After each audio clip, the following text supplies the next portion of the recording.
Hey guys, thanks for tuning in to another video on ForgottenWeapons.com. I'm Ian McCullum, and I'm here today at Murphy's taking a look at something, well, a little bit bigger than we normally do. This is a St Chamond model of 1904 75mm field gun.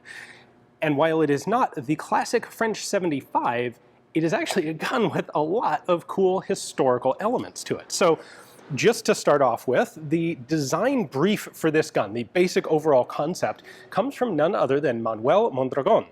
That would be the same guy who designed the Mondragon semi-automatic rifle for Mexico. Yeah, he was heavily involved in artillery design as well as small arms, and had a long history of working with St Chamond in France. So in 1900, he came up with the design brief for this gun, and it was then turned over to Mexico didn't have any facilities capable of building something like this at the time. So they partnered up with the St Chamond factory in France, and the design team there, led by their technical director, a guy named Emile Rimailho. I'm probably mispronouncing that name, but they complete the project, put this thing into construction, and Mexico would end up buying a total of 100 of these guns, 48 of them in their initial purchase in, I believe, 1902. And then by 1910, they had purchased another 52 of them. And this gun would form the backbone for the Mexican military's artillery branch for quite some time. This was their main thing. Now, Mexican artillery uses is cool and all, but maybe not that relevant on the global stage. Well, these come back into use again during World War I. In September of 1914, immediately after the war has begun, the French government kind of panics and orders a couple hundred of these guns from St Chamond. And then they almost immediately cancel the order. They change their mind. They decide they're concerned about having too much variety of different artillery and different logistical supply, and, well, we're probably not really going to need them anyway. Turns out they probably would need them anyway. But the order is canceled initially.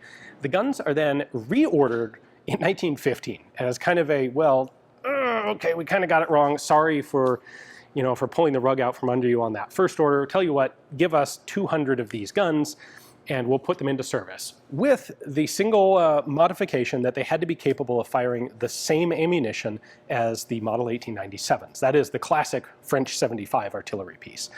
That modification makes perfect sense because, of course, logistical supplies, you've already got a lot of that ammunition in the supply line. If you're going to have a gun that's essentially doing the same thing, it should have exactly the same ammo. So the 200 made for the French do use a different cartridge than the 100 made for the Mexicans, and this example is a Mexican one.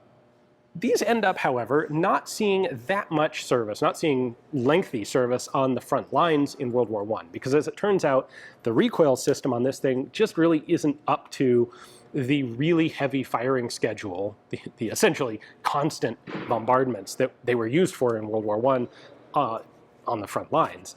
So instead, the guns get pulled back from the front lines and replaced by being, they instead get installed into St Chamond tanks. France had a couple of tank designs in World War I, and two of the three of them were not particularly good. The St Chamond was not particularly good, but you may recognize it. It's the really long one with the little dinky tracks right in the middle and a 75mm gun sticking out the nose. Well, on the first 210 tanks, it was this gun sticking out the nose. To be technically correct, since I know someone will point this out, the first 48 of those didn't have main 75s in them, so it's tanks like 49 through 210 get these guns. After that, they run out of these, and they switch over to using classic French 75s, the 1897. Anyway, that's enough historical background. Let's go in and take a closer look. Let me show you how all of the various elements on this gun work. There's a bunch of good information on the breech block here, so let's start with that. We have artillery, 75mm, TR, that's tir rapide, or rapid fire.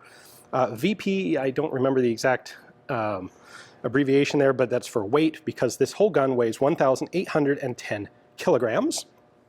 Or something on the order of 4,000 pounds. The breech mechanism was designed by Darmancier and modified by Dalzon, and so they've marked that on the breech block.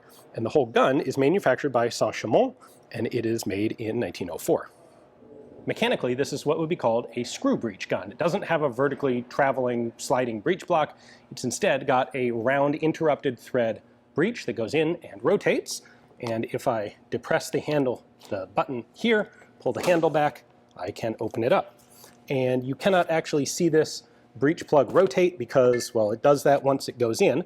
You can see the interrupted threads here on the inside of the breech block.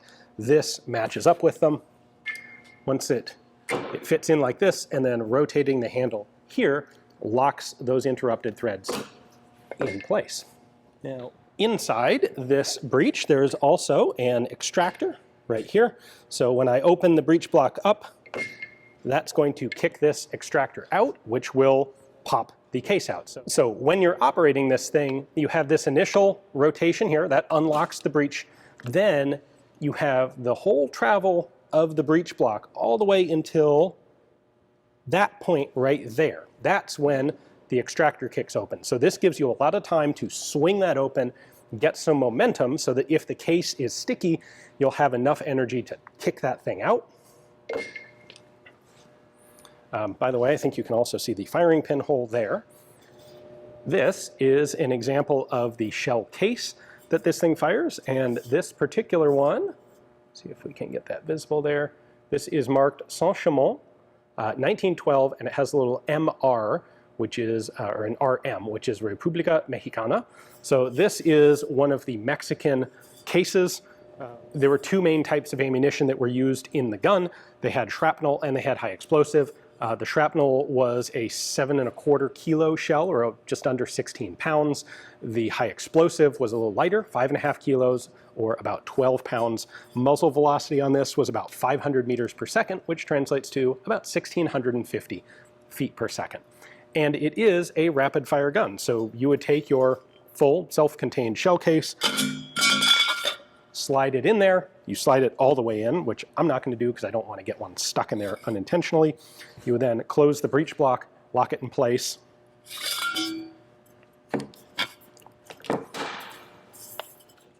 You would then have a lanyard connected to this.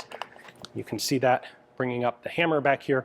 You give this a good yank, that fires the action, fires the gun, fires the shell. The whole carriage here is going to reciprocate back. It has a hydraulic recoil absorber and then a pneumatic recuperator to push the thing back forward.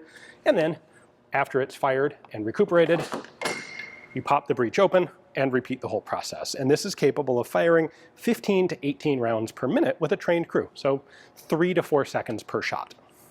Now, if we look at a few of the other features, of course, at the very back end, we have the trail spade. This is going to dig into the ground.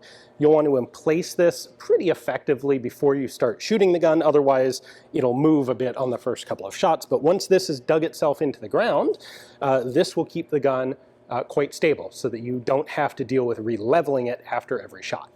There are a pair of brake pads here to ensure that the wheels get locked in place. Again, so the gun doesn't move when you fire. Both of the brake pads are actually connected to a single control right here. This is an axle that connects up to a little hand crank under the front of the gun and allows you to pull both brake pads up into the wheels simultaneously. That's this little hand crank here on the front of the gun.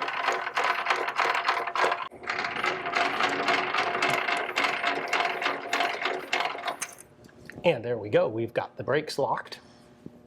This whole gun had a crew of 6 men. 2 of them would sit here and actually operate the cannon itself. There was also a second carriage carrying ammunition to go with the gun itself. So one guy's sitting here, and he is going to be responsible for elevation and, I think, loading. I don't have an exact crew manual for this thing, but what we do have is an elevation hand crank right here. That's all the way depressed. This is going to operate a simple compound screw that lifts or lowers the entire action.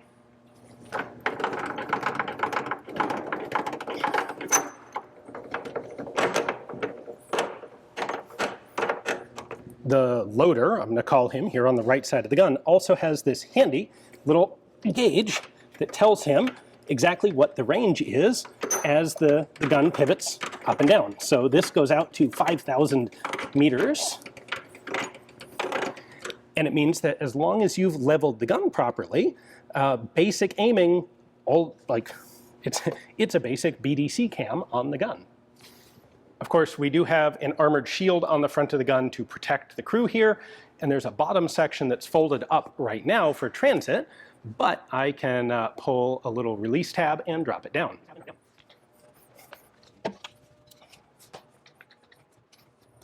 There we go. Not very convenient for transporting the gun around, but once you're in position, that helps protect the crew. This guy right here is the recoil absorbing and recuperating mechanism. So the entire upper part of the gun, the barrel assembly on these rails right here, this all recoils backward when it fires against a hydraulic resistance, and then pneumatic pressure pushes the whole thing forward on this cylinder after firing. All right, now let's take a look at the main gunner's position. There's a lot going on here. So first off, he has his own elevation control right here. He doesn't have the BDC, the rangefinder, on it, but if something happens to the other guy, the one man can control the gun entirely from this position. We also have this, which is our windage control, which is, I think it's locked right now, but I haven't been able to find the release lock. What's really interesting and a little weird, I guess, about this gun is the way the windage works is it doesn't pivot the gun barrel. It actually slides the entire assembly of the gun left and right on the axle here. So you can see right there, we've got a little bit of travel in it. It's just like the rear spade of the gun acts as a pivot point, and then there's a worm gear in here that just runs the whole thing left and right. And that's fine, that kind of makes sense for field use. You know, the wheels are going to be locked in, you know, they're sitting, they're braked, they're not going to move.